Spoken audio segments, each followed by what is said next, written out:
I didn't just like jump right in and start engaging because I am and was really shy. But it took me a few months, and then I kind of started to wrap my head around what it meant to like what the blockchain could mean to artists, and just the fact that like a digital asset would be worth something. Like I think that when that clicked for me, I really decided to jump fully in. Welcome back to another episode of Lights, Camera, Crypto, the podcast exploring all things entertainment and Web3. I'm your host, Stephen Ladden, and this week's guest is filmmaker and photographer Julie Pacino. Julie discusses in this week's episode her family's background. Obviously her name carries a lot of weight in the entertainment industry, and she discusses how growing up in a creative family really helped further her own creative pursuits and find her voice, and the importance of that familial encouragement to pursue her art. We also get into how the traditional forms of photography and filmmaking were in some ways sort of limiting to the ability for her art to get to the people that would best respond to it, and how Web3 and crypto has allowed her community to be built organically around her art in a way that typically we don't see in the traditional models of film and television. A community has been fostered around the artistic product that Julie is coming up with, and she's not, as she describes, she's not changing the formula, she's not changing the process. It's still the same process of creation that would be for the traditional forms of media, but there's a different response. And so we unpack that in this episode. It's really, really, truly inspiring. And let's dive in. Julie, welcome to the podcast. Hello, thanks for having me. How much influence did growing up in an artistic household have on your aspirations to become an artist? I mean, it was a huge influence. One of my earliest memories is being on the set of one of my dad's movies, and The Devil's Advocate, and walking walking onto a hot set, and no one was really around, and then there was just this like burnt up corpse, like obviously fake, but like this prop corpse burnt up, and I must have been like seriously 4 or 5 years old, and so I've always like, I think that might be like my earliest memory, and so always just since that moment have been really intrigued by alternate realities, and using the medium of film and photography to explore and play and really escape into a story. And then obviously just having both of my parents in the sort of film theater business, and encouraging me to follow my art and do whatever it was that made me, want to wake up in the morning. And so yeah, like I feel like I was born into it and have an insane passion for it. It's like I make my art because I have to, and so I think that's the true mark of an artist, is there is no more important reason than just like I have to do something with these feelings, and turn it into something. And so yeah, I mean, definitely growing up in that environment was extremely influential, in a huge part of the artist that I am today, for sure. Sure. And it sounds like then the support too and encouragement from both your parents, would it be fair to say was instrumental in also understanding and believing that that's also a tangible path you can pursue? Yeah, for sure. I mean, I was lucky in that regard that like my parents were really encouraging of it, and kind of like the ground rules that I had growing up were just like, you you don't like you have to just do something. Like as long as you're doing something, we're in support of you. And so I tried all sorts of things. Like I was a ballerina at one point, and I played competitive softball. But all the while, like was always writing and writing stories. And when I got a video camera, making little short films. Like it's just always been a part of my life and has always been encouraged. And one of the greatest sort of nuggets that my dad gave me was this philosophy that if you focus on the work or the art, that the rest will follow. And so, like, really always encouraged me to just do it for the art of it and for the work of it.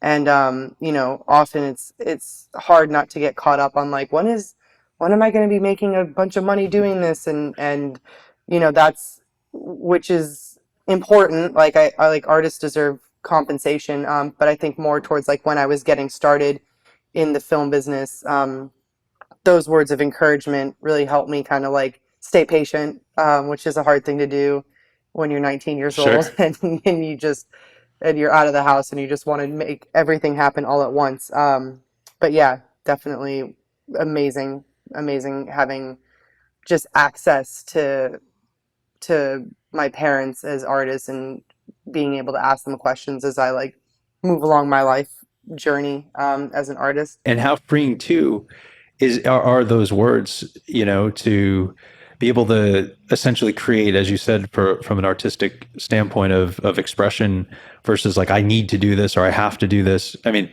the have coming from an internal place rather than we're talking finances. Like I need to do this to survive. It's like you're talking about surviving in a different sense. Like if I may, feeding your soul, and Exactly. so how important were those early words to your overall evolution as an artist? Because I think the alternative is, you hear from parents a lot, certainly mine, where we're always like, well, Steve, you have to get a job to do these things. And it's like, well, or you can really hone in on what you love. And by doing that, you're creating a product that, as your dad said, is true to whatever it is that you're creating. So, question being, how did you ever find yourself creating? Did that advice open you up to feel free to create what you wanted to create rather than feeling like you had to create something to, as you're saying, the 19-year-old in you that was like, oh well, I want all this stuff. I want to reap the benefits of my art, immediately. Did it help free you artistically? Yeah, definitely. Definitely. And I don't know, like I somehow like I was really when I was 19 and 20 and like I really and I was in film school and working on actual sets, which was like better than what I was learning in film school, just like actually being on sets. Um, I was eager and excited about the future, but I also had was like blessed with this like strange foresight at such a young age to kind of like know that I had time. And I still feel like that. I'm 33 or I'll be 33 in a couple of weeks. And I still sort of feel like that. Like I really don't get hung up on the when or the how, because that to me really is the exciting part of life is just getting to be witness as those things unfold. I just try to remain focused on the why I'm doing what I'm doing, and I've always sort of had that in me. And again, just like kind of think it was ingrained in me at a young age. It was just like do things with purpose, and everything after that will sort of work itself out. It's obviously easier said than done. But it does feel better, right? It's like I've had ruts in my life, obviously, and in my creative process, and I, I when I lose sight of that, like I kind of I have to just like meditate on it because I'm like it actually just feels better to just kind of surrender and let whatever is going to happen happen because sort of. that's sort of the point of life anyway. I'm getting sort of philosophical Yeah, and deep, that's great. but you know what I Yeah, mean. no, totally. And on that tip, so it's like you control what you can control, you channel what you can channel, and then from that place, it's ideally an authentic expression of yourself. And really, there's nothing you're trying to mold, or you're letting the art be what it is. Yeah, exactly. And that feels good. And I think that's the best way to make like obviously the most like organic, authentic version of your art. I've ran into trouble when I've tried to um, make my art like not like I don't make my art for an audience, but I do consider myself an audience, so I kind of like that. I kind of make sure that whatever I'm making, writing, photographing is like just something that I would want to see, and then I don't know, yeah, like it. I trust that, like I like movies and I like cool photos and I like reading cool scripts, and so I kind of just trust that there are other people like me out there, and that's I know we'll get to Web3, but that's what's been so great about the NFT space is just kind of that instant feedback and connectivity. In terms of that space, how did it find you? How did you find it? How did you get involved? What was sort of the inception? I got onboarded by a guy named Will Savis who I actually like grew up in the same town as, and we had like kind of fallen out of touch for a while, but had stayed in touch on social media and Instagram and stuff. And about, I would say, like a year and a half ago, almost 2 years ago, I started like I was very silent on Instagram and didn't really like social media and was kind of anti it, and so I was only posting pictures like once every couple months. And my manager had like seen some of my archived photos and was like, "You should be just sharing these. Like these are really cool." And I was super resistant to it, and he was like, "Come on, just like commit to 3 days a week and see what happens." And so I started doing that. And all sorts of things started opening up for me in terms of opportunities, like in the photo world. And one of the things that happened was Will saw these photographs that I was posting, and this was in like March of 2021, and he was at the time he was like relatively new to the NFT space as well, and he sort of started sending me some info about it and was kind of way ahead of the curve in thinking like, hey, photography is going to really take off in this space. I think Justin Aversano had just done Twin Flames and it was doing well, but it hadn't like catapulted yet. But Will really could see where it was heading, and he really liked my photos and was telling me that there wasn't really anything like it in the space, these sort of cinematic, emotionally charged portraits. And so I spent a couple months like going back and forth with him, asking questions, learning about the space, sort of like low key stalking it on Twitter. Like I didn't just like jump right in and start engaging because I am and was really shy. But it took me a few months, and then I kind of started to wrap my head around what it meant to like what the blockchain could mean to artists, and just the fact that like a digital asset would be worth something. Like I think that when that clicked for me, I really decided to jump fully in, and Will help me pick 100 one of ones that I had taken this series of photographs that I took at the Madonna Inn hotel of my friends, and those photos inspired a screenplay that at the time I was in the middle of writing, and so we kind of like crafted this first drop of these 100 one of ones and told this story about how the photographs, like me capturing these characters, inspired a screenplay, and then sort of challenging the audience, the collectors, to like engage with the photos and see if they could formulate a story out of them.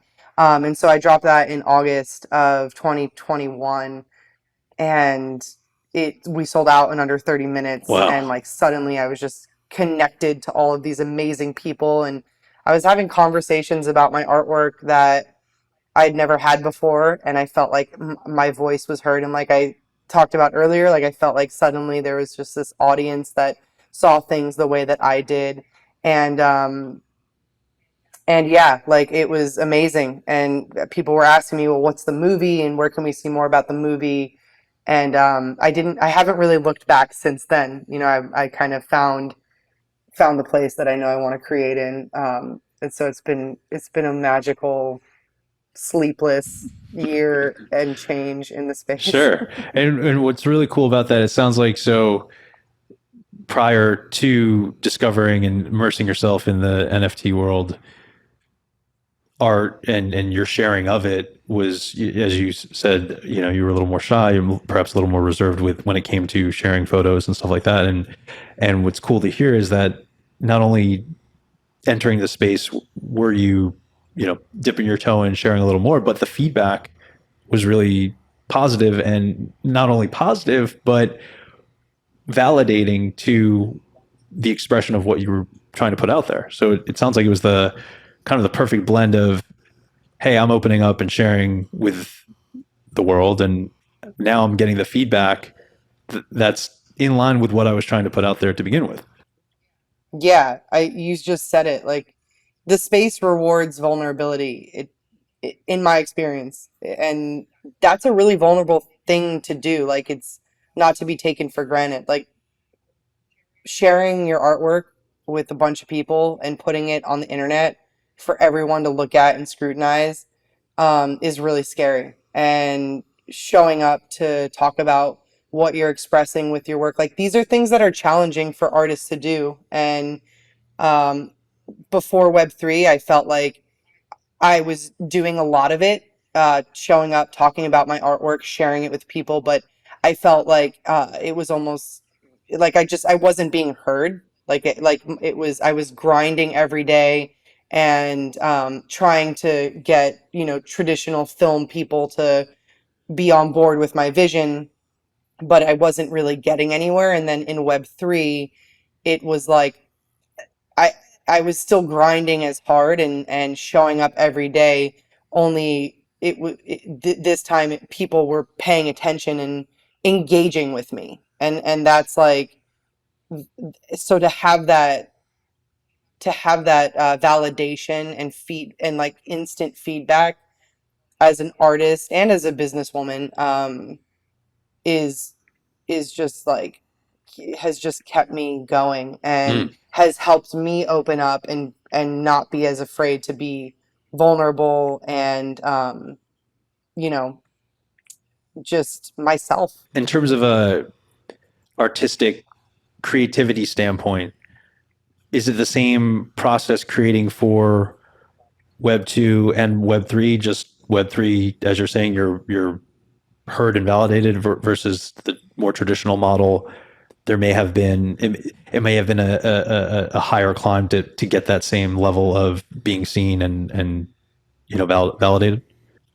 Yeah, it's the same creative process, definitely, and that's good. I think that's going to be helpful when onboarding more artists. Obviously, there are like some technical hurdles involved with minting and creating your own smart contract or, you know, mint mechanics. But luckily, there there are an abundance of people who are just available to answer questions and or like collaborate and do it for you, which is like when I dropped my larger scale collection to fund my movie that was like 3,400 photos.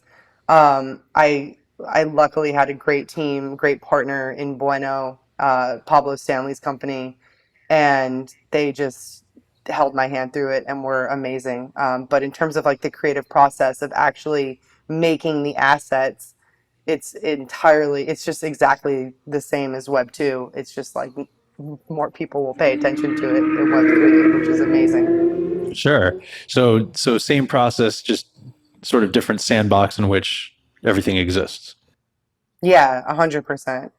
Yeah, the process doesn't change. The process hasn't changed, you know, my entire life. Like I've become more crafted at my art as a filmmaker, as a writer, as a photographer. Like the craft, with experience comes improved craft. An NFT it's just a digital asset. It's art. It's a photograph is a photograph. Like if you want to call it an NFT, like I don't know. I think those three letters in that order sometimes scare people, and like people get very defensive about it.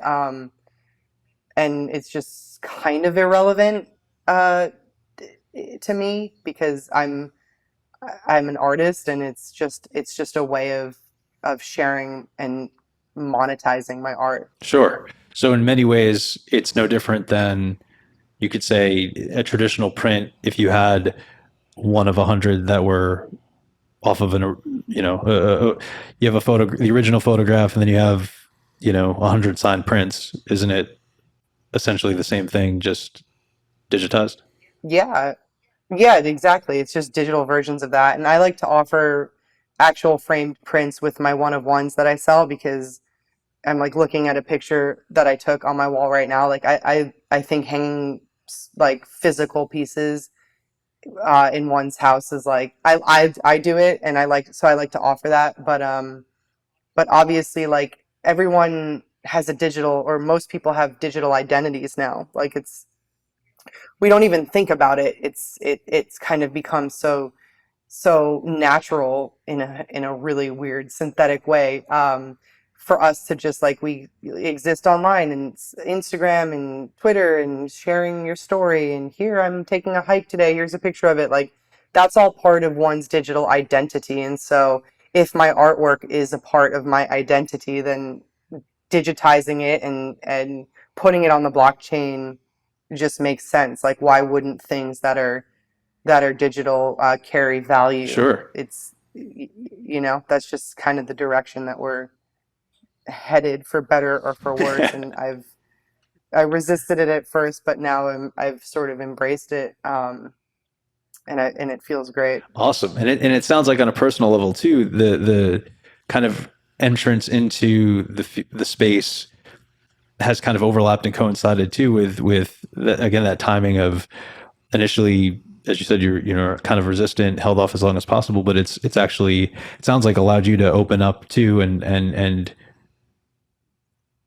increase your imprint digitally as well as in whatever the real world that we call it now, as well. Yeah, exactly. Yeah, definitely.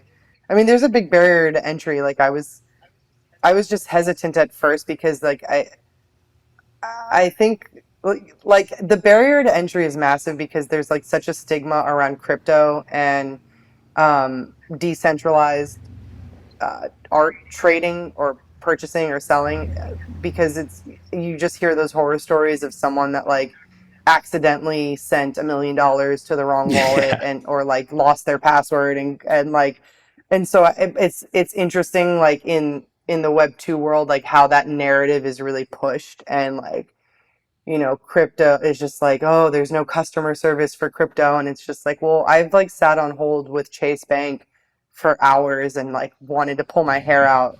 So I don't really know like what good customer service is doing in the real world, but that's definitely what like scared me at the beginning. But again, just like having someone who was onboarding me and like really helpful in that process to explain things 100 times, like that's essential. And now it's been really cool because I feel like I'm able to be that person for other artists. I've onboarded a bunch. I buy art from a bunch of like I love buying from people who've never made a sale and just like amplifying new artists in that way. And yeah, but like that first step is like really scary and challenging. When you're like that first time you're like writing down your seed phrase Yeah. on a piece of Sure. paper, and it's just like, don't take a picture of this, don't only have one copy of it, memorize it if you can. And it's just like the stakes just seem so high. Yeah. Well, and like anything though, I think it's anything new, especially of the magnitude that Web3 is, or the future of the internet.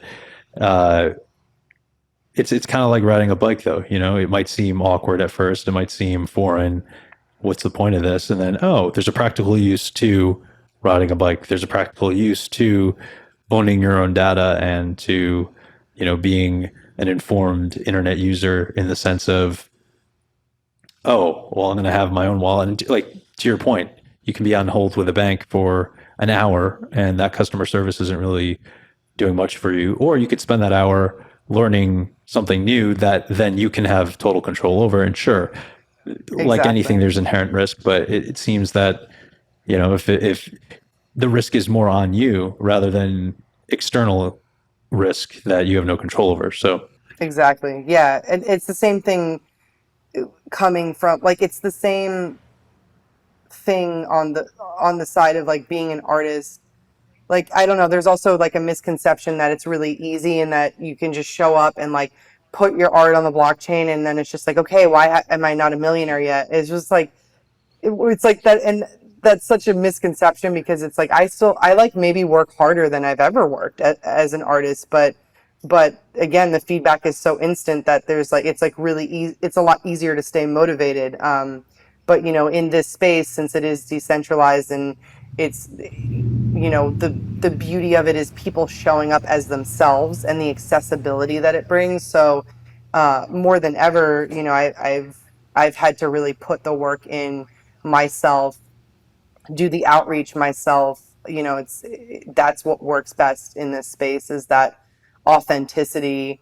Again, I'm speaking more towards like one of one art. Like obviously there are PFP collections and people who are anonymous, which is another side of the Web3 space that's amazing. That you can kind of just show up um, and just be completely private and let your artwork speak for itself. But with the stuff that I'm doing, it's just always made more sense to me to show up as myself. And like, that's really, it's sort of the easiest thing to do is to be yourself. Like sort of the easiest thing to do. yeah, well, and again, I think you kind of have the use case here where showing up as yourself, creating from that place within you that is authentic, putting that out there, having that be received. I mean, it takes all the, call it traditional Web 2 anxiety kind of out of the equation when you have a vision, and for better or for worse, folks aren't perhaps seeing it from the same lens, and then all of a sudden enter this space, and the barrier to be understood is far less. Yeah. And just feeling like able to like it's such validation like with my movie, just sharing my screenplay with certain, like, call them, I don't know, like dudes in suits that sit behind desks, like I don't know, and them telling me like why my movie isn't going to work and why there's no audience for it. It's a movie that deals with the subject of abortion and with a female lead who's not like traditionally gorgeous and has her own path and is like relatable and normal. Um, like being told by them like, well, your artwork is not going to be accessible to anyone. But then being able to go to Web3 and just like eliminate those gatekeepers and prove that wrong is is the best feeling in the world. It's just like, oh, I always knew that, but I was being told by people who try to take art and apply a formula to it that doesn't really ever work. Like it works in a business sense, right? Like you cast this list of famous people that will have this much value in this territory, and you sell the movie, and then you make that like that. I get that, and that's a formulaic approach, and it really works, and it's a business model. But I'm my brain just doesn't work like that. Like I'm an artist, and I want to make things that I want to tell stories that I have to tell, and tell stories that will spark conversation and that will enable me to just connect with other people. That's like why I make art in the first place is to be able to connect with others. So Web3 has like provided me with that Yeah, yeah, opportunity. and you said you earlier on that you're creating for that audience of yourself first and foremost, and it's almost like hearing you say that on the suits element, or the execs saying like, hey, this particular thing you're working on isn't viable. It's like, well, in many ways, that's akin to someone like invalidating your emotions, and being like, oh, well, you're not really feeling that way. It's like, yeah, I am. So, Yeah, so in the totally. same way, it's like it all. I would imagine then Web3 has helped you lean into you. Absolutely. Yeah, and it's helped me lean into me in all facets, just as an artist, embracing my sexual identity, which is like not something that anyone should ever be feel like they have to do or be pressured to do. But I realized that if I was open and shared my story, that it could actually help other people, and that's something that's also really important to me.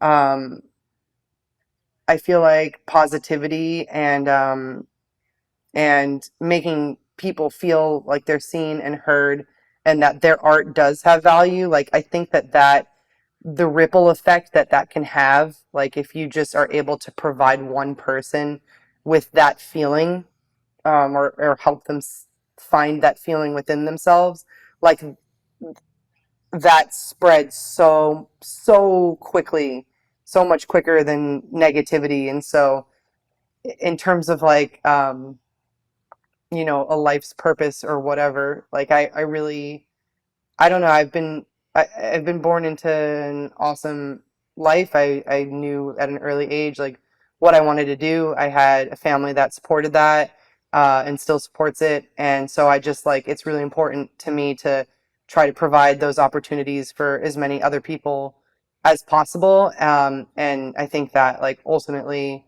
is how we turn the tides from negative to positive. It doesn't take much, and those ripples kind of go on forever. Mm. It just takes a little push. So now having the ability to give back in that way, like even if it's on a small scale, like I'm by no means like a whale that's like running around the space dropping thousands of ETH, Sure. but when I make money in the space, I give as much of it back as I can, because that's kind of the ethos and the idea of it is to create this self-sustaining ecosystem of artists who want to, be able to buy some shiny new camera gear, but also keep their lights on and then just like give the rest of it back to other people and amplify each other. Well, and that amplification is so cool to like play out visually in your mind, and then you can kind of see the landscape based on what you just described, where you're Yeah. living your authentic self. You're putting that authenticity into the art. You're creating a product then that from that DNA is authentic. Other people are consuming it. It's well received. Now you're able to, as you said, have a turn sustain yourself, and then can inspire others to hopefully tap into their own authentic expression. They go out there, put their authenticity out into the world, in whatever means they do, hopefully artistically, and then suddenly you can consume their art, and they're sustaining themselves through the same sort of process. So yeah, it's cool to also hear how the communal building of Web3 as a self-sustaining mechanism has its roots in people creating art from a true place, and having that be sort of the collective goal. Yeah, I love how you just broke that down. That's how it goes. And I've collected from artists who have, it was their first piece that they sold and I bought it for like zero point 0.1 ETH, and then watching them over the course of a couple months like have their floors risen above 1 ETH, and they just catch that momentum and it snowballs. And it's fun watching that. And it's what I experienced. Like I remember when we minted my first collection, we sold them, it was 100 photos at zero point 0.2 ETH each. And I remember saying to Will, like, I'll be just like so happy if I get like 10 sales. Like if there are 10 people that want to spend, you know, $1,000+ on my movie, I mean, on my photos, like that will just blow my mind. And so, and then it sold out. And so it's just like that, that validation and positivity and belief in oneself is like so contagious. And once you get it once and you kind of like hook into that energy flow and you're like swimming downstream, like it just flows. Mm, And so, yeah, like I like to just, it feels so good to pay that forward. mm. And in terms of getting into that flow, you mentioned prior the barrier of entry. Even though this is an awesome pool we're talking about, it sometimes can be challenging. What do you think is going to be helpful helping artists get into the space, and what do you see as sort of uh, protocols or people like yourself who are helping other artists enter the space? What's the sort of how does that barrier of entry get lowered? I think just education and accessibility. Like I try to, I'm like so behind on my DMs, but I really try to sift through the ones that are trying to sell me something, and like anyone that has like a actual question, I do my best to answer.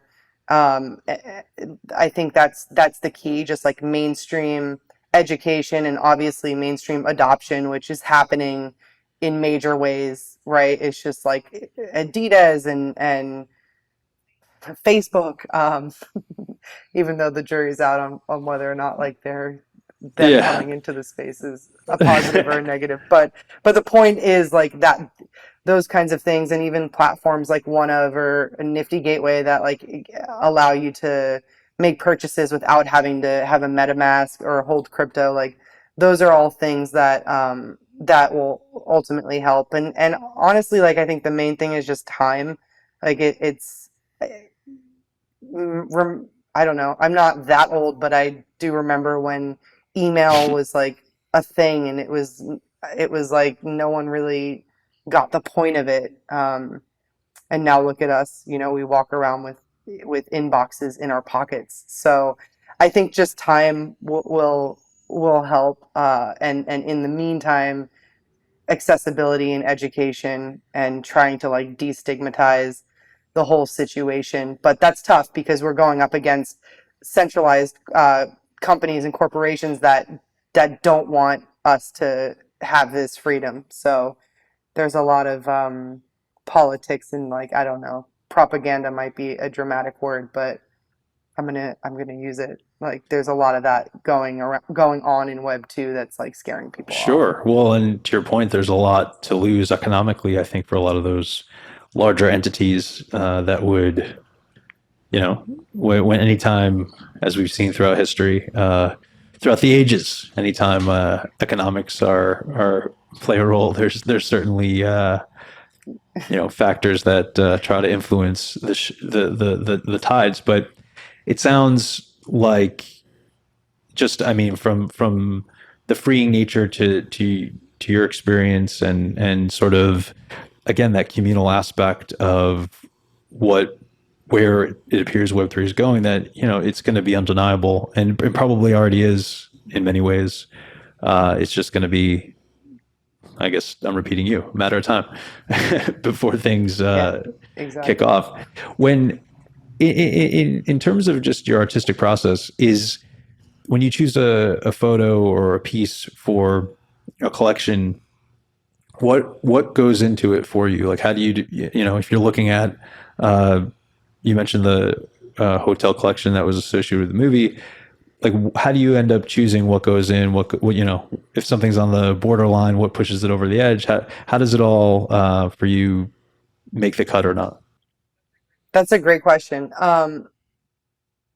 Well, I think it's like on a project by project basis. So like the way that my sort of NFT presence is structured is I kind of have like sort of two tiers where I have my collection Keepers of the Inn, which is large scale and made up of editions, and that project, the funds from it, part of the raise was to go towards financing my movie. And so the situation with those photos was like, I just want to I want to take pictures that will when you look at them will give you the same feeling that I intend on giving you when you watch my movie. And so that anyone who was buying them would know, like the way that it was presented was like, I want to make a movie that looks and feels like these photos. If you also would want to see a movie like that and help me make it, then buy one of these NFTs, and you'll contribute financially, and you'll also be a part of my community, and I'll be able to like discuss creative decisions with you.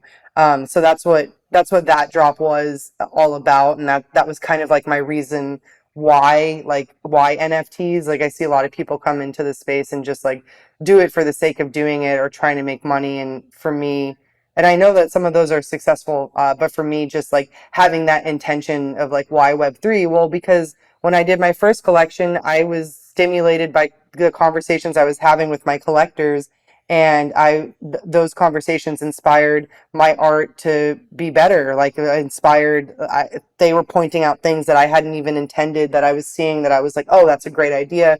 And so same thing with Keepers of the Inn. Like that was just like trying to capture the photos that best represented the feeling of my movie. And then my sort of other tier would be like my super rare one of ones, which are more fine art and kind of a departure from my like cinematic, colorful. I mean, they're still colorful, but like a departure from my like sort of storytelling, photos where my subjects are kind of playing characters. My super rare pieces deal more with my relationships with my girlfriend or my family, and they're more like documentary style, like sort of, you know, intimate portraits of the people in my life, and what they look like through my lens. And that's been really fun, because and also like when we talk about being vulnerable, like especially vulnerable with those sort of more fine art one of ones are really that are really personal. So those are kind of like my two tiers, and the super rare pieces are, I only release one of the, like I'll drop one. I'm dropping one again in a couple weeks, but every like couple months those come out. Whereas like Keepers of the Inn is is a daily conversation, because I'm in the process of making that movie. Awesome. And yeah, in terms of the movie, how has it all come together through Web3, through the drops? You know, what's that process been like in terms of the creative input from the people who have purchased your work? And maybe talk a little bit about how that process has sort of evolved, and how it differs from the traditional filmmaking model. Yeah, it's been amazing because well, it's been such a learning experience too. So we like dropped the collection in December of 2021, and by January 13th, we had sold out. And so the film was like officially greenlit and fully funded. And then we were also able to launch some other initiatives that we had built into the drop, where we're able to fund some short format work for other women or queer artists, and via like a grants program, and have part of those funds go into a wallet to just purchase artwork from underrepresented voices, who had never made a sale before. And so that's like something that we try to do like weekly, is just make those purchases to try to like just bump those numbers up. And the filmmaking process has been really cool, and this drop has been a learning curve, because I the first sort of roadmap was like, it almost had like Kickstarter vibes, where it was like you're gonna get to like see behind the scenes and read the script and get to see how a movie is made. And there are a few people in our community who are like really excited by that, and have had individual conversations with me about it, and have read the script, and that's great. Those personal connections with like individuals. But I think like on a larger scale, it's not like, what I've learned is that people like, I want to know how a movie's made because I'm a nerd and I'm a movie maker, and I think the process is fascinating. But like the masses like aren't necessarily interested in tuning in every day to like get updates on where I'm at with my movie. And so I'm really excited right now because since we have started shooting the movie, um, and we're going to be able to shoot the movie over the course of a few months, which is like really awesome to shoot and then edit a little bit and then kind of make decisions on what I'm shooting next.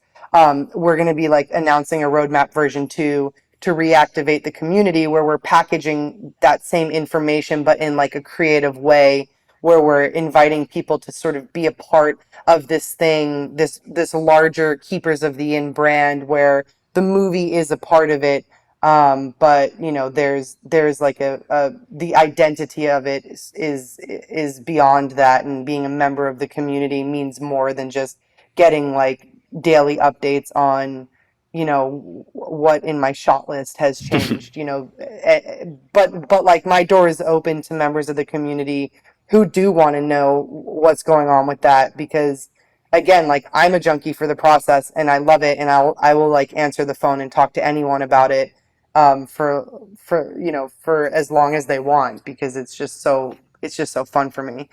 So that learning curve has been really fascinating, and it's been cool to kind of like evolve our roadmap and our sort of rollout strategy with the movie based on what we're learning, you know, on the go, because everything changes so frequently in the space, and everything is I mean, it's the beginning, so everything is growing and kind of defining itself, and I love that we've been able to like apply our lessons. I'm really excited about what's coming this fall and winter with the movie.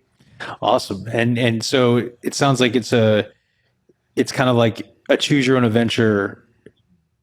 As a community member, you can be as immersed as you want to be. You can learn what you want to learn from you, or you can have more of a laissez-faire, experience where you want to dip your toe into the highlights and experience sort of the more pivotal moments, or chip in creatively where you can. So it's really it sounds like it's whatever the experience can be whatever a community member wants it to be for him or her.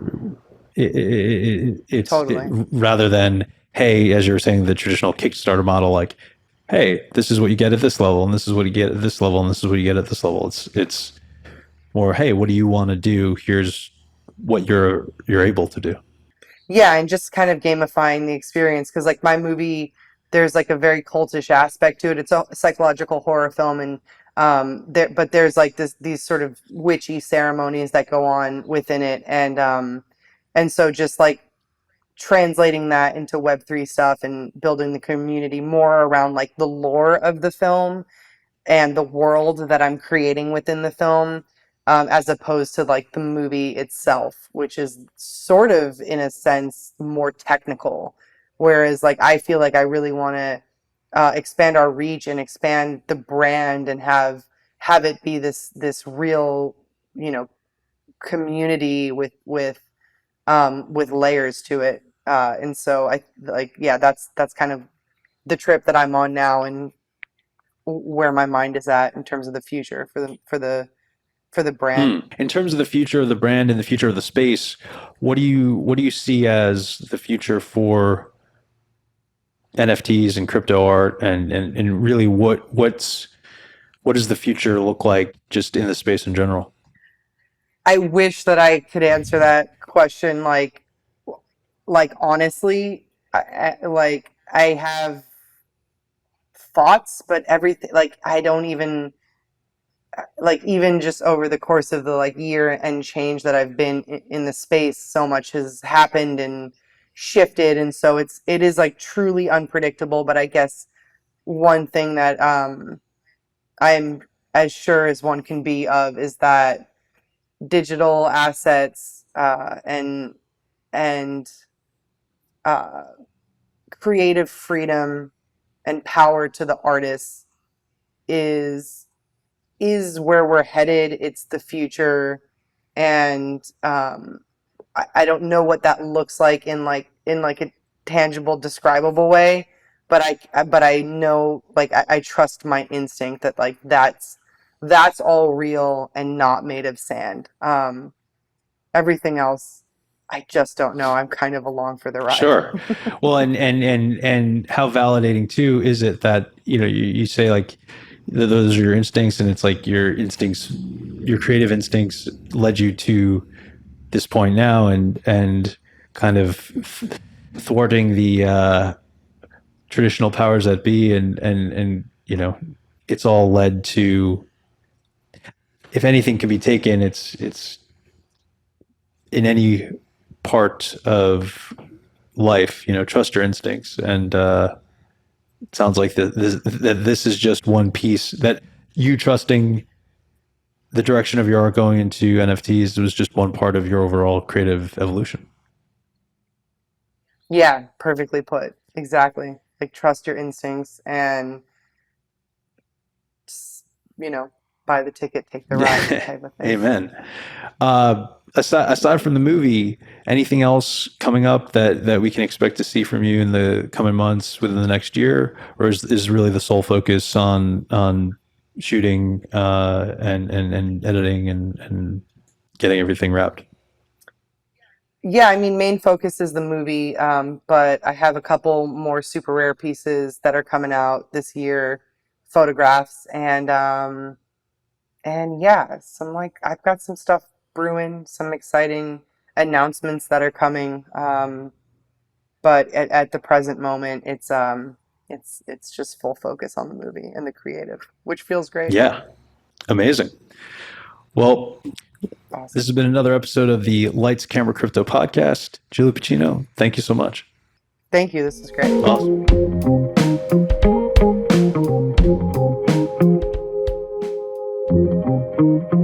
Thanks for listening to another episode of Lights Camera Crypto, a podcast produced by Matt Solon and Decential Media.